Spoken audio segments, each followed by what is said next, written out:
For the Smash Those Small Pads collaboration this month, I managed to smash 3 small pads. So let's see what I decided to make with them.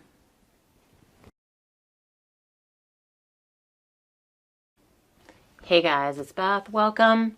This is the Smash Those Small Pads collaboration, and it's a small collaboration I do with Sarah, who's crafting and relaxing here on YouTube, and Kathy, who is Stampin' Cat over on Instagram. Basically, we pick a pad smaller than 12 by 12 each month and try to work through it. Their links will be in the description box below for you to check out to see what they did this month. This month, I focused on some small pads that I thrifted. These pads all came in batches of other crafty items. So like there's prices on here that say $2. I did not pay $2 for each of these pads. I want to say there was like 4 or 5 of these pads in a baggie, and I paid maybe $4 for the whole thing. And these two were partial. This one more so. I know there weren't 18 in here. This one is supposed to be 24. I think it was just shy of that. But these are both K & Company. I have no idea when they were made. And then the third one was a Stampin' Up! Oh, Playful Palette is what it says. Stampin' Up! And it was 48 sheets, and I believe it was mostly full. So what I started with first were these 2 pads. And they are both 4 3/4 by 6 3/4. And this one was double-sided, and I liked the muted colors. So because they were double-sided, I decided to make some corner bookmarks. I do have a video that I did these on, like a tutorial on a long time ago. So I will find that and link that below. But basically you take a square, and so since these were 4 3/4 inches wide, I just went ahead and cut them to be 4 3/4 inches long as well. So it was a 4 3/4 inch square that I started with. And then you just fold it in half one way, fold it in half the other, and then you kind of have a quadrant, like 4 different squares in that quadrant. You cut one of those squares off and half of the opposite square. So I made a bunch of the corner bookmarks, and then I took those were made with this pad. This pad, I loved the bright colors of it, and I didn't realize that it was actually adhesive backed. And so I had thought about trying to do bookmarks, but I'm like, oh wait, it's adhesive. So I decided to take this one and cut them down into 4 by 5 1/4 inch card mats. So I used this pad as a mat for the cards. And then I used the scraps from this one. And then, so it was the scraps from cutting these down as well as the little scraps from my bookmarks to embellish the cards. So this one I'm just using, this is one of the last ones I did. And I had 2 pieces that were kind of like a muted, like even just very plain and neutral color and pattern. And so I didn't have a whole lot left to use. And so I found this in my stash. It was a giant Mother's Day sentiment that I had tried to use for a project either earlier this month or last month. And I somehow misjudged the sizing when I went to print them. And so it came out huge. But it worked perfectly for this. So I'm glad I had it, because then it just covered that blank kind of plain space. But the rest of them, I have the card mat, and then I took the strips from both pads that I had and kind of pieced them together. So sometimes, I just kind of butted them right up against each other. Sometimes I left a little space. It just all depended on the card. These bigger circles were punched out of the square piece that I cut from here. And I just kind of layered some of those up with the circle sentiment, and then came back at the end and was trying to embellish them because they were still kind of plain. And so just kind of went through either what was on my desk or what was in my die cut or punch stash, and kind of pieced together some embellishments. So I brought in this ink blended butterfly that I had. I thought that colors matched well. And then some vinyl dots that I had.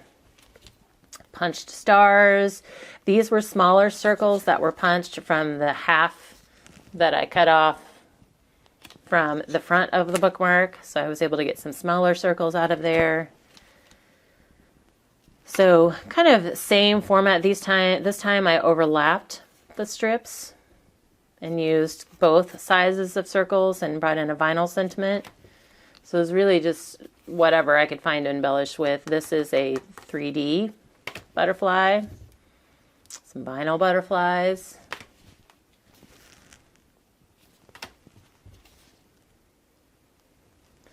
So kind of similar, kind of made it quick, kind of a similar format for those.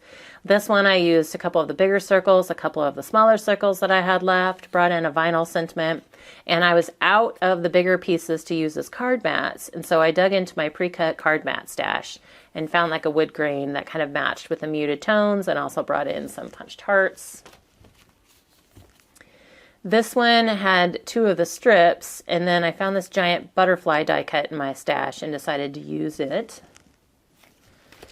This, I had some smaller scraps. So for this one, I just kind of grouped those smaller scraps together and then took another scrap that was about the same width and kind of cut it in half diagonally and just spaced it to either side of my sentiment so it looked like it went all the way across, and it just ties those vertical strips together. And then this one, I had a bunch of the small circles left, so I just kind of created a little cascading wave of circles here and added a big circle in the center, and then decided to put my sentiment in that center circle, and then had a random piece that I just threw on there. It was a random scrap, and the insides all have scraps as well. And I know I normally do like the small pads kind of as a process video, but I ended up doing these projects here and there. So like I worked through most of these at a craft show that we had, and some downtime. It went pretty quick, and then I think I finished them up while I was waiting for my girls to finish dance class. And then this one I did somewhere else with time to kill. So I didn't really do them at home for me to film. So I just wanted to jump in real quick and let you know that I do have a new design available in my merchandise shop. Nothing stands between a crafter and her paper. And it is available in the sweatshirt as well as t-shirts, long sleeve, short sleeve, and crew neck. And here's a few other items that are still available in my shop. And now back to our regular programming.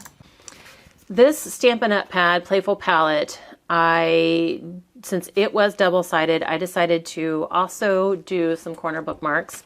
I use these in my online orders to hold paperwork together, like with the business card, things like that.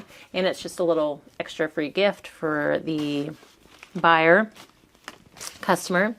So I made a bunch with this pattern paper, and this was 6x6. So I just left my squares 6x6. So this made like a 3-inch square bookmark. So, but again, I had a 3-inch square piece left over as well as a triangle piece. So I tried to use kind of like the more wild patterns for the bookmarks, and then came in with some of the less wild patterns to use as card mats. So I cut these down to 4, looked like maybe 4 1/8 by 5 3/8 mats. So I tried to, again, stick with the ones that were not as crazy multicolored.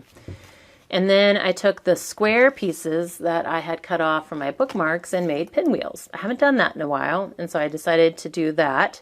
And then I took some of the little scraps that I had left from all of my cuts at the end and punched them into little circles to use as the center of my pinwheel. And I did double them up to kind of cover some of the bulkiness, like you can kind of see all the different raised pieces underneath that circle. And then again, with sentiments or other embellishments, I just tried to use either what was in my sentiment stash or my die cut stash or on my desk. For example, this is die cut from a paint poured, or I guess kind of paint smeared. It was a project my girls and I did last year. We did that on chipboard, and then I just die cut it. And that one does not have a scrap. but on most of the other ones there are scraps on the inside. This one was a vinyl sentiment, another paint pour. That was just pre-stamped in my stash. So again, it was just kind of trying to use some of the things that I already had made up to go along with these, just to use some things up. So followed the same format, was able to make a lot of the pinwheels.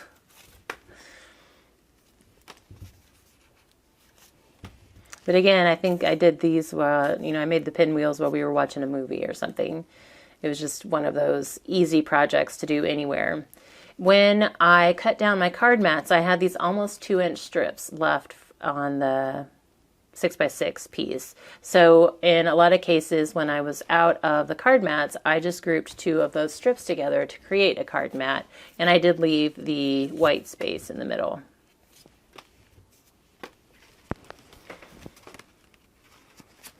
So here's some more of those where I just pieced the strips together. So I got a lot of cards using those strips and the pinwheels. This is a die that I have that die cuts the word as well as the shadow mat that goes behind it. And these were like vinyl sentiments. And then I was down to scraps. So these 2 just used some of the strips that I had left over, and I just kind of lined them up and then added my pinwheels. I had a couple pinwheels left over, and then a sentiment. So they're kind of a little crazy, a lot going on there. But those were pretty. And then I was just using some of the scraps that I had left. So I had some bigger squares that I hadn't used. And so I just kind of grouped those together, did 2 in the corners, 1 in the center that kind of sits on top. And then I came in to embellish with, again, random things on my desk or my stash, just to add a focal point and sentiment. These are triangles that came off of, like when you cut, you have to cut a diagonal across the square diagonally on the front part of it. And so I had some triangles and managed to group a couple of those together to make a focal point on the front of the card. This one I used triangles going behind that focal point as well as triangles for the focal point. And then this was a heart that was punched from, or die cut from the paint smushed chipboard that we had. And that was a flower from the paint pouring, paint smushing as well. So I ended up getting 32 bookmarks and 28 cards from the 6x6. And then from these 2, I ended up getting 13 cards and 16 corner bookmarks. So I have a good amount of corner bookmarks to pad my stash for online orders for the rest of the year, and then a bunch more cards. And I decided to do these projects with these pads because, like I said, they all came in bundles with other crafty supplies. These aren't necessarily pads I probably would have picked out for myself. Like, I love the colors of this pad, but it's a little crazy. It's, busy patterns. Some of these are really pretty, but I just thought, since these 2 were partial anyway, that I would just try and use up as many of these kind of random thrifted small pads that I could that came in groups, rather than trying to do something like as a standalone project. So I did a big smash this month with small pads, got 3 of them smashed, bunch of cards, bunch of bookmarks. Be sure to check out Kathy and Sarah to see what they made. Otherwise, thank you guys so very much for your time today, and hope you all have a very crafty day.